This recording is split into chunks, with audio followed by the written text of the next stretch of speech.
পনিরটাকে একটু ম্যাশ করে নিয়েছি, যেহেতু ভুরছি সেক্ষেত্রে পনিরটাকে একটু আমি ম্যাশ করে নিয়েছি। এই যে ফ্রাইং প্যানটা গরম হচ্ছে, গরম হতে থাক। রান্না করতে করতে আপনাদেরকে একটা গল্প শোনাই। আমার বাপের বাড়ি বনগাঁ, উত্তর 24 পরগনাতেই। বনগাঁরই একটা ছোট্ট গ্রাম পাল্লা বলে। তো ঘটনাটা হলো আমার ঠাকুমার কাছ থেকে শোনা। তো পাল্লাতেই আমাদের পুরনো বাড়িটা যখন ছিল, পুরনো একটা মাটির বাড়ি ছিল।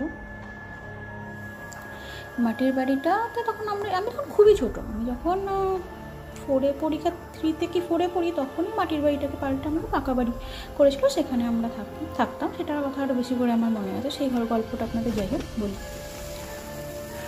ঠাকুমা যখন বাংলাদেশ থেকে আসার পরে, আমার ঠাকুরদাদা বাংলাদেশে, আমার বাবার জন্ম এখানে, কিন্তু বাকি জেঠুদের পিসিদের সবারই জন্ম বাংলাদেশে। তো বাংলাদেশ থেকে আসার পরে ওই বাড়িতে বিনিময় করে এসেছিলেন আমার ঠাকুরদাদা। তো বিনিময় করে আসার পর থাকতো, সবই ঠিক আছে। তো বেশ আমাদের বাড়ির সামনে একটা আম গাছ ছিল, সেই আম গাছটা আমিও দেখেছি। আম গাছ ছিল যেটা দুপাশে দুটো ডাল বেরিয়ে গেছে, দুটো আম গাছ কিন্তু একসঙ্গে জয়েন্ট হয়ে। ওর আম গাছে বসে এমনকি আমি খেলাও করেছি ছোটোবেলায়। দেখতে দেখতে কড়াইটা গরমও হয়ে গেছে, দাঁড়ান বাটার দিই। এরপর এর মধ্যে একটু পেঁয়াজ কুচি দিয়ে দিলাম, পেঁয়াজ কুচি, লঙ্কা কুচি।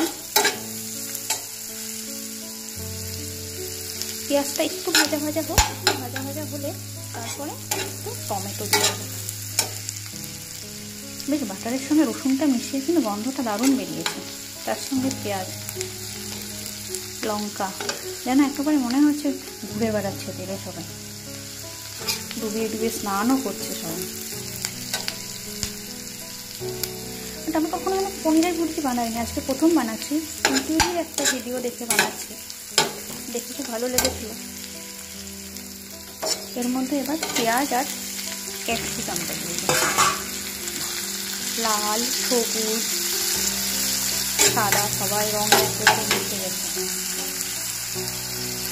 এটা আবার কেউ বলবেন না যে আপনি কেন স্টিলের খুন্তি দিয়ে করছেন।